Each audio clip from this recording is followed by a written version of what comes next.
ke rumah seseorang. Lalu giliran waktu sholat, kita sholat berjamaah dengan imamnya, tuan rumah sebagai imam. Tapi imamnya itu posisi sholatnya sudah tidak sempurna, jadi dia duduk. Lalu kita makmumnya tuh ada beberapa bapak dan ibu-ibu tuh posisinya sempurna berdiri. Bagaimana Ustadz?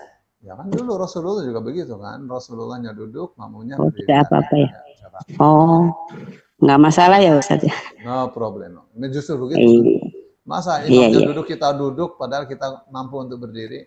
Itu yang masalah. Iya, iya, iya Ustadz. Itu aja Ustadz. Ya. Jazakallah khairan kasiron. Ya. Nah, iya.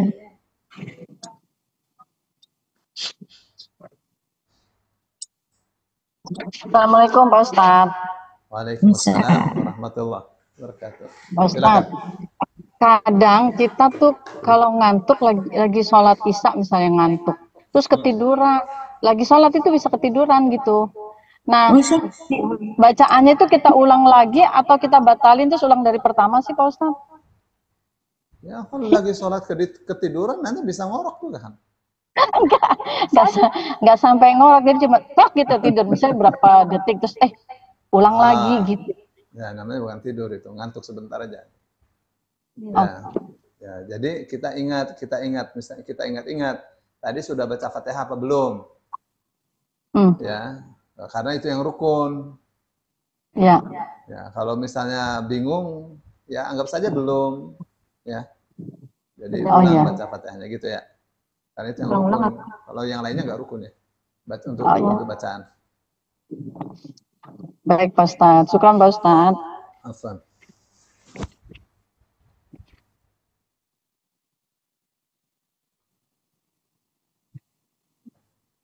Tambah dikit Pak Ustadz. Jadi kalau maaf katakan seseorang lagi sakit tapi dia biasa jadi imam, nggak bisa berdiri, itu boleh jadi imam juga ya? Boleh.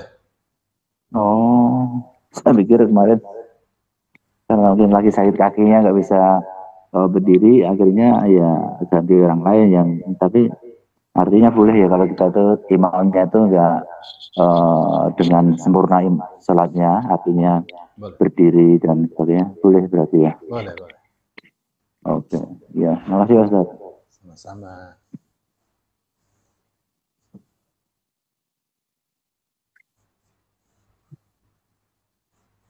Ada lagi? Untuk tadi ada. Saya bertanya lagi boleh Bu Nini? Boleh. Pak Ustadz, itu bacaan itidal, saya kan ada yang Allahumma rabbana lakal hamdu mil samawati, ada versi kedua mil asamawati. Terus saya penasaran, saya cari di Google, tapi dijelasan di Google juga saya nggak ngerti juga Pak Ustadz. Iya. Jadi?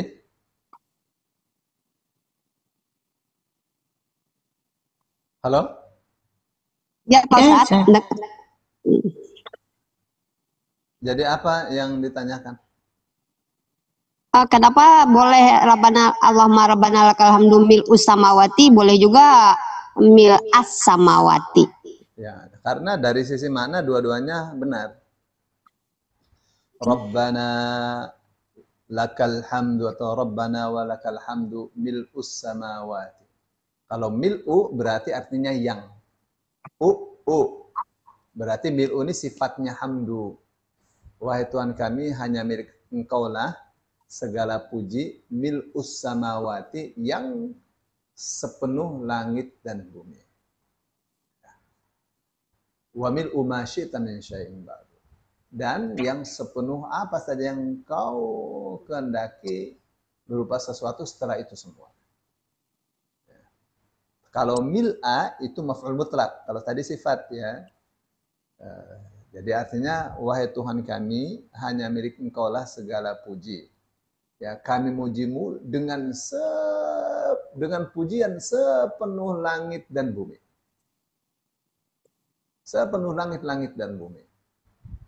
Dengan pujian yang engkau kehendaki selain langit-langit dan bumi. Sepenuh yang engkau kehendaki selain langit-langit dan bumi. Oke, itu artinya. Jadi mau pilih mil'u boleh, mil'a boleh, tapi yang tepat sebenarnya bukan mil'u, tapi mil'a. Iya Pak Ustadz. Oh iya. Soalnya dari kecil saya taunya mi'u aja. Mengapa ternyata mil'a itu dia nambahin wa mil'a ma bainahuma dibanding yang mil'u tadi. Iya, boleh. Syukron Pak Ustadz. Afan. Apa? Jadi kalau secara gramatikal, secara sastrawi, pakai mil'a itu jauh lebih tepat. Mas. Ya. Dari kecil diajarin yang mil'u aja Pak Ustadz, baru aja belakangan ini tahu ketemu yang mil'a. Masih ini juga kalau taklim gitu masih pakai mil'u, satu pilihan aja, nggak ada pilihan yang mil'a gitu. Iya. Ya, ini harus dibedah dengan sastra yang benar, Bu. Pak Ustadz saya baru tahu ini, baru belakangan ini tahunya. Jadi kalau mil'a itu kan Rabbana walakal hamdu mil'as samawati. Jadi hamdan mil'as, dengan pujian yang sepenuh langit-langit dan bumi, sepenuh apa saja yang antara langit dan bumi, dan dengan pujian yang sepenuh apa saja yang engkau maui selain itu semua.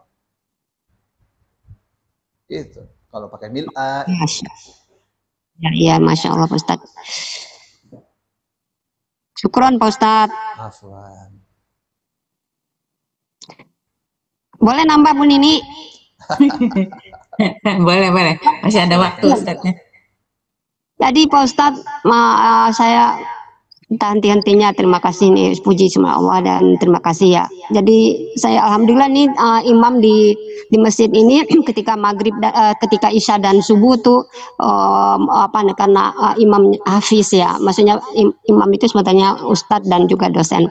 Jadi saya menikmati Pak Ustadz bacaan yang begitu variasi ya, Al-Baqarah sekarang udah sampai ke Hud. Tapi saya menjadi jadi nggak enak gitu kalau saya lagi ngaji sama teman-teman di masjid, saya menyebutkan kalau kita pas lewat ini sering biasa dibaca imam kita, apa saya terus pamer gitu ya. Terus saya bilang lagi, ini kemarin ini judi ini nanti gini Bu, saya bilang sama teman-teman, judi ini kan satu-satunya ada di di Al-Quran, itu Pak Imam tuh ceritanya gini-gini. Tapi saya terus jadi, aduh saya kok kelihatan orang pamer banget gitu ya. Tapi ini saya lakukan dari udah lama sebelum saya masuk belajar Granada juga Pak Ustadz. Jadi ke masjid saya kok nggak ngerti apa yang dibaca. Nah waktu itu ada awal-awal tuh mungkin sekitar 2000 berapa ya, 2015-an itu akan ada aplikasi mencari ayat. Jadi kalau saya ke masjid saya nggak ngerti, saya ingat-ingat yang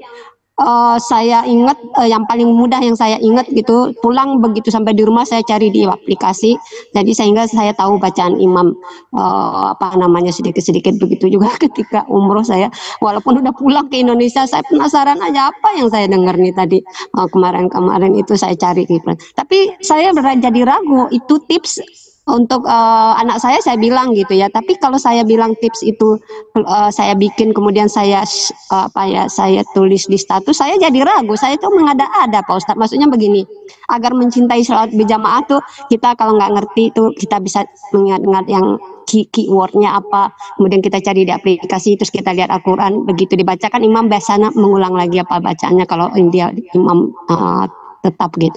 Itu lebih baik kalau saya bilang apa gimana ya Pak Ustadz?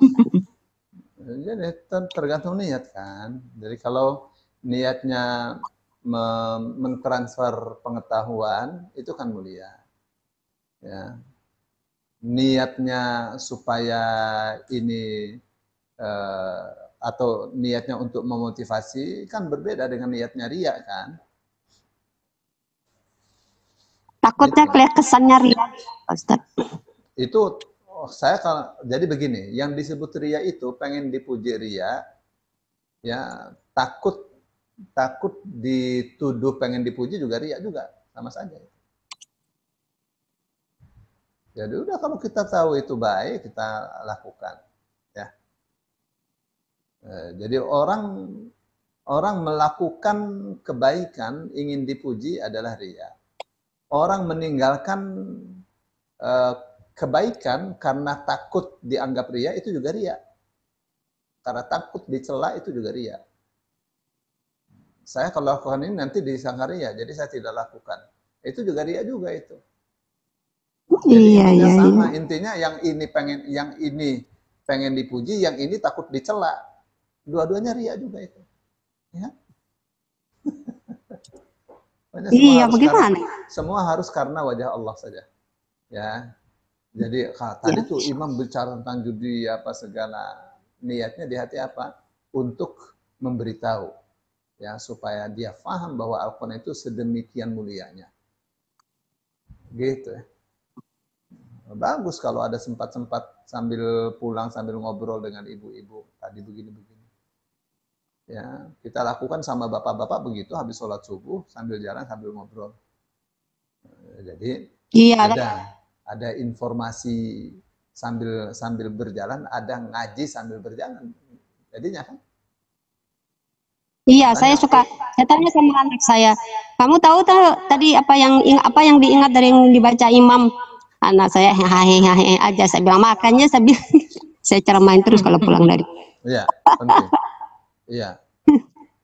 Karena memahami bacaan sholat itu penting, termasuk surat yang dibaca, ayat yang dibaca. Ya. Masa orang sholat cuma dapat pahala, nggak dapat pelajaran dari sholat. Ya. Kan katanya inna sholata tanha 'anil fahsya'i wal munkar. Sesungguhnya sholat itu melarang perbuatan keji dan mungkar. Kenapa? Karena di dalam sholat ada bacaan-bacaan yang isinya larangan perbuatan keji dan mungkar. Ya. Di dalam sholat itu ada bacaan-bacaan yang mengajak kita untuk beramal soleh, berbuat baik, meneguhkan iman.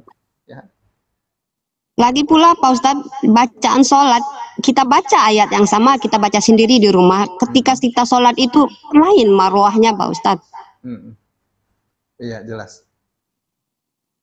Jelas. Di dalam Al-Quran yang kita hafal, kita baca di dalam sholat lebih nancep di hati kalau kita paham. Ya.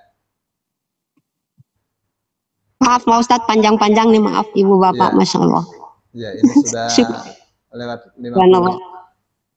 Ya, Pak Ustadz, syukuran, jazakumullah khairan katsiran. Wah, iya. Tadi ada yang tadi